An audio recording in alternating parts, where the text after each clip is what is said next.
मैं पंकज साहू, सहायक प्राध्यापक भूगोल, शासकीय शहीद वीर नारायण सिंह महाविद्यालय बिलाईगढ़, जिला बलौदाबाजार। मित्रों, आज का हमारा टॉपिक है कश्मीर घाटी प्रदेश।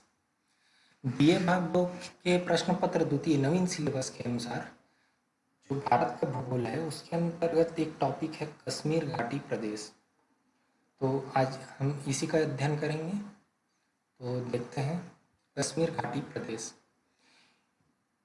इस टॉपिक के अंतर्गत हम इन बिंदुओं के आधार पर हम चर्चा करेंगे।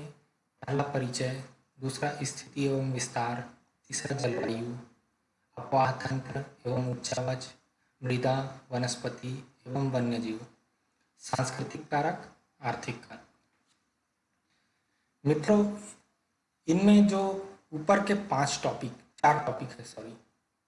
चार टॉपिक है स्थिति एवं विस्तार, जलवायु, अपवाह तंत्र, मृदा एवं वनस्पति, ये बिंदु भौतिक भूगोल के अंतर्गत आते हैं या इन्हें भौतिक कारक की संज्ञा दे सकते हैं। इसके पश्चात सांस्कृतिक कारक एवं आर्थिक कारक, इनको हम मानवीय कारक के रूप में चिन्हित कर सकते हैं।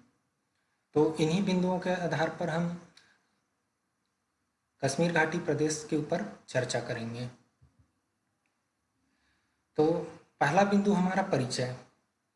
यह जो कश्मीर घाटी है यह जम्मू एवं कश्मीर केंद्र शासित प्रदेश में अवस्थित है। पूर्व में यह जम्मू कश्मीर राज्य के अंतर्गत अवस्थित था, लेकिन अगस्त 2020 को संसद द्वारा धारा 370 हटाए जाने के बाद और संसद में एक रेजोल्यूशन पास होने के बाद यह 2 केंद्र शासित प्रदेशों में बढ़ गया। पहला जम्मू कश्मीर और दूसरा लद्दाख। मित्रों, मैप में हम किनारे में देख सकते हैं, यह जो क्षेत्र है जम्मू कश्मीर, यह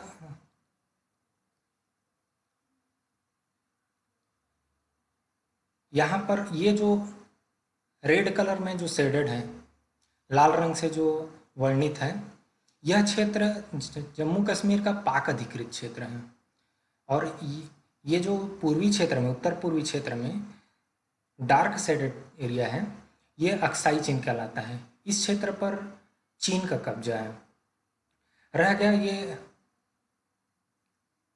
फेड शेडेड या येलो शेडेड जो क्षेत्र है, यह लद्दाख केंद्र शासित प्रदेश है। और यह जो ग्रीन क्षेत्र है यह जम्मू कश्मीर केंद्र शासित प्रदेश है। हमारा जो कश्मीर घाटी है यह इसी जम्मू कश्मीर केंद्र शासित प्रदेश का एक हिस्सा है। इस जम्मू कश्मीर केंद्र शासित प्रदेश को 2 हिस्सों में बांटा जाता है। पहला कश्मीर घाटी क्षेत्र, दूसरा जम्मू क्षेत्र। यह कश्मीर घाटी जो है वह झेलम नदी का घाटी क्षेत्र है। यह सुंदर वादियों के कारण इसे धरती का स्वर्ग भी कहा जाता है। और इस क्षेत्र में कश्मीर घाटी क्षेत्र में 10 जिले आते हैं इसके अंतर्गत। अनंतनाग, बारामूला, बडगाम, बांदीपोर, गांदरबल, कुपवाड़ा, कुलगाम, पुलवामा, शोपिया और श्रीनगर। मित्रों, अभी हाल ही में कुछ समय पहले इनमें संबंधित नाम चर्चे में आते रहे हैं, जैसे पुलवामा। अभी कुछ दिनों पहले यहाँ हमारे सैनिकों के ऊपर जानलेवा हमला हुआ था और कई 40 जवान उसमें शहीद हो गए थे। श्रीनगर इसी कश्मीर घाटी क्षेत्र में है, जो कि इस क्षेत्र का या जम्मू कश्मीर जो केंद्र शासित प्रदेश है उसका मुख्यालय क्षेत्र है। अगला बिंदु आता है स्थिति एवं विस्तार। यहाँ पर नक्शे में हम देख सकते हैं जो एक जम्मू कश्मीर क्षेत्र के अंतर्गत एक छोटा सा स्पॉट दिख रहा है। नक्शे में आप देख सकते हैं जहाँ से एरो गया हुआ है और उसको विस्तार दे करके थोड़ा जूम किया गया है। ये क्षेत्र जम्मू कश्मीर का कश्मीर घाटी क्षेत्र है और इसी का हम अभी अध्ययन कर रहे हैं। इसकी स्थिति जो है 33 अंश 35 मिनट से 34°33' उत्तरी अक्षांश तथा 74°6' से 75°18' पूर्वी देशांतर के मध्य अवस्थित है। इसका अगर विस्तार की बात करें तो ये लंबाई में 135 किलोमीटर इसकी लंबाई है और चौड़ाई इसकी लगभग 32 किलोमीटर है। इस पूरे क्षेत्र का क्षेत्रफल जो है 15,948 वर्ग किलोमीटर है। अगली बिंदु जलवायु। यह क्षेत्र भारत के सुदूर उत्तर में स्थित है और भारत के मध्य से उत्तर का जो क्षेत्र है यानी कर्क रेखा से उत्तर का जो हिस्सा है वह शीतोष्ण कटिबंध के अंतर्गत आ जाता है और जम्मू कश्मीर जो केंद्र शासित प्रदेश है वह शीतोष्ण कटिबंध के अंतर्गत आता है और कश्मीर घाटी प्रदेश भी शीतोष्ण कटिबंधीय क्षेत्र में आता है। अगर तापमान की बात करें तो शीत ऋतु में यहाँ का औसत तापमान कश्मीर घाटी क्षेत्र का औसत तापमान 3 डिग्री सेंटीग्रेड जनवरी माह में और अधिकतम औसत तापमान 31 डिग्री सेंटीग्रेड जुलाई माह में पाया जाता है। यहाँ पर मुख्यतः वर्षा ग्रीष्म ऋतु में अर्थात मानसूनी हवाओं के द्वारा होती है। औसत वार्षिक वर्षा यहाँ 75 सेंटीमीटर पाई जाती है। अगले बिंदुओं की ओर चलते हैं तो हमारा अगला बिंदु है इस क्षेत्र का आबोहवा तंत्र एवं उच्चावच। यह क्षेत्र विषम धरातल वाला है क्योंकि यह हिमालय का पदीय क्षेत्र के अंतर्गत आता है, हिमालय क्षेत्र के अंतर्गत आता है, इसलिए यह समतल धरातल यहाँ नहीं पाया जाता है। यह विषम धरातल वाला क्षेत्र है। अगर समुद्र तल से इसकी औसत ऊंचाई की बात करें तो यह 1600 मीटर ऊंचा है और इसकी स्थिति पीर पंजाल श्रेणी और महान हिमालय के मध्य में है। पीर पंजाल श्रेणी इसके दक्षिण पश्चिम की ओर है और महान हिमालय इस घाटी प्रदेश के उत्तर में स्थित है। अगर अपवाह तंत्र की हम बात करें तो यह क्षेत्र सिंधु नदी अपवाह तंत्र का हिस्सा है। इसका ढाल जो है मूलतः पश्चिम की ओर है। सिंधु नदी जम्मू कश्मीर जो केंद्र शासित प्रदेश है उसमें उसके उत्तरी क्षेत्र से प्रवाहित होने वाली प्रमुख नदी है जो इस क्षेत्र में प्रवाहित होती है और इसी सिंधु नदी की सहायक नदी है झेलम। झेलम नदी इसी घाटी प्रदेश के मध्य से प्रवाहित होती है और मुख्यतः यह जो कश्मीर घाटी प्रदेश है यह झेलम नदी की घाटी क्षेत्र है और झेलम नदी के द्वारा लाए गए अवसादों के जमने से इस क्षेत्र का निर्माण हुआ है। इसके अलावा अन्य जो नदियां यहाँ पर बहती हैं वह झेलम की सहायक नदियां हैं जिनमें महत्वपूर्ण किशनगंगा एवं द्रास नदी है। यह क्षेत्र झीलों के लिए भी प्रसिद्ध है। मीठे पानी के झील, यहाँ कई मीठे पानी के झील पाए जाते हैं। विश्व प्रसिद्ध है, पूरे देश में प्रसिद्ध तो है ही, ये पूरे विश्व प्रसिद्ध भी है जो पर्यटन के लिए महत्वपूर्ण है। इसके अंतर्गत वुलर झील, डल झील, कौसरनाग, नागिन झील आदि महत्वपूर्ण झीलें हैं। वुलर झील भारत का सबसे बड़ा मीठे पानी का भी झील है। उसके बाद दूसरे स्थान पर आता है डल झील। अगर सौंदर्य की दृष्टि से देखा जाए या पर्यटन की दृष्टि से देखा जाए तो डल झील सबसे महत्वपूर्ण है। तत्पश्चात आते हैं अगले बिंदु पर, वह है मृदा, वनस्पति एवं वन्यजीव। अगर मृदा की बात करें तो यह क्षेत्र मुख्यतः अवसादी या तलछटी जो मिट्टियां होती हैं, अवसाद निर्मित जो मिट्टियां होती हैं, कछारी मिट्टियां, नदियों द्वारा बहाकर लाई गई जो मिट्टियां होती हैं, उससे निर्मित क्षेत्र है। यह क्षेत्र पूर्व में एक बृहद झील था, करेवा झील जिसको कहा जाता है, उसकी माना जाता है कि यह उसकी तलहटी थी। अभिनूतन या प्लिस्टोसीन युग में यह करेवा झील की तलहटी थी और झेलम नदी के द्वारा इस पर अवसाद जमा करते हुए, तलछट जमा करते हुए इसको मिट्टी से भर दिया गया है। इसके तलहटी क्षेत्रों में, इस क्षेत्र के तलहटी क्षेत्रों में नदियों द्वारा बहाकर लाई गई जो अवसादी मिट्टियां होती है, या जलोढ़ मिट्टियाँ होती हैं वह पाई जाती हैं। जबकि पर्वतीय क्षेत्र जो विषम ढाल क्षेत्र है वहाँ पर हम पर्वतीय मृदा का विस्तार देखते हैं। अगर वनस्पतियों की बात करें तो वनस्पतियाँ यहाँ पर चौड़े पत्ती वाले वन और इसके अलावा जो शंकुधारी वन है, कोणधारी वन, वो भी पाए जाते हैं। क्योंकि यहाँ शीतोष्ण कटिबंधीय है, यहाँ शीतोष्ण कटिबंधीय किस्म के वन पाए जाते हैं। मेपल, हॉर्स चेस्टनट, बादाम, विलो, साइडर, देवदार, ये चौड़े पत्ती वाले शीतोष्ण कटिबंधीय वन हैं। जबकि बर्च, रोडोडेंड्रॉन,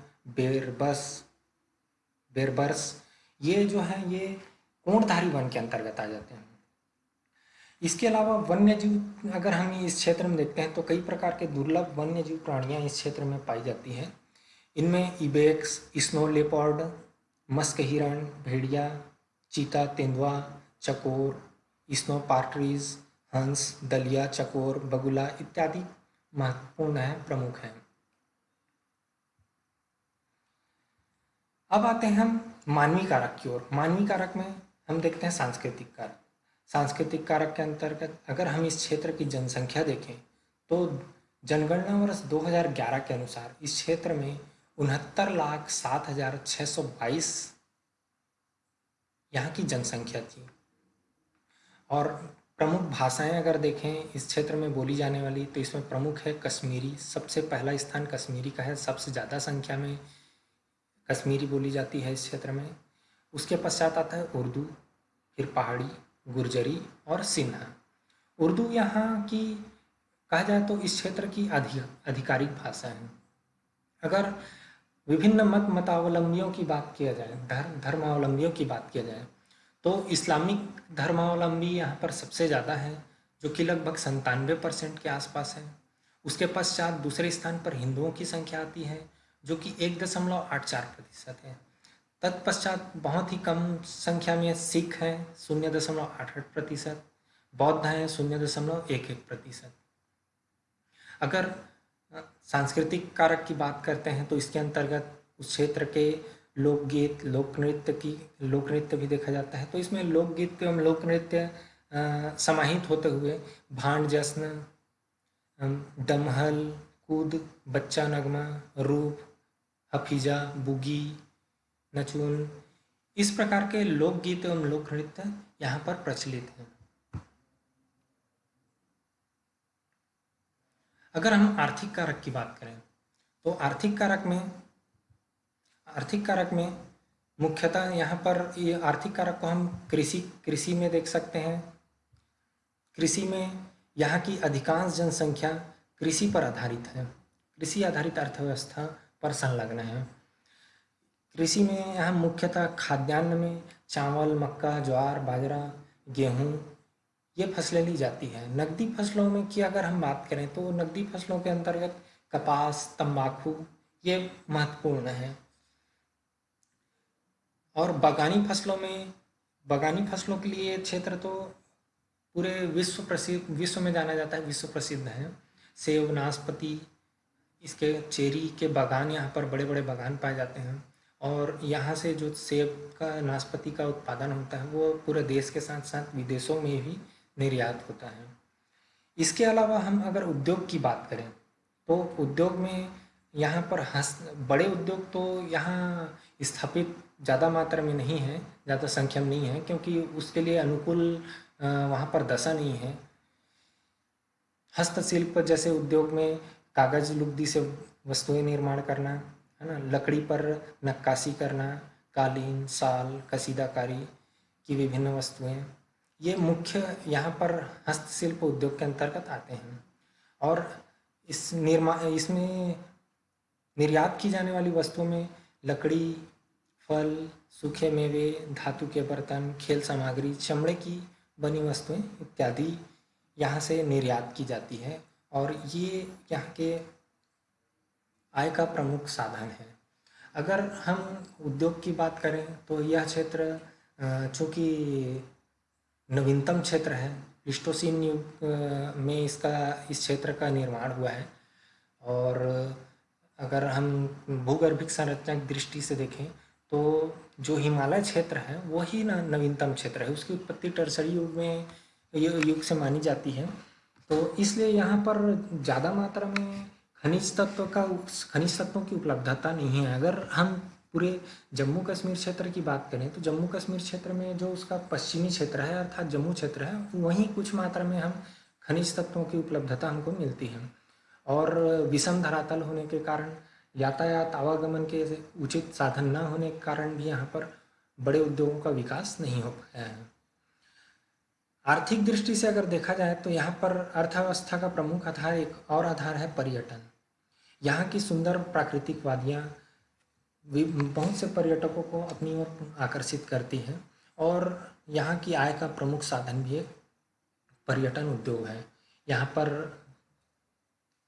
पाई जाने वाली झीलों में जो याच पाया जाता है, जो नौका पाई जाती हैं, उस नौका में भी सैर करने के लिए और यहाँ की वादियों को देखने के लिए भी लोग विदेशों से और देश से भी इस ओर आकर्षित होते हैं और इससे उस क्षेत्र की आय में वृद्धि होती है, बढ़ोतरी होती है।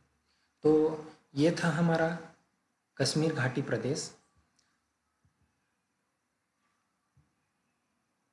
और आगे और भी नए टॉपिक के साथ हम मिलेंगे। धन्यवाद।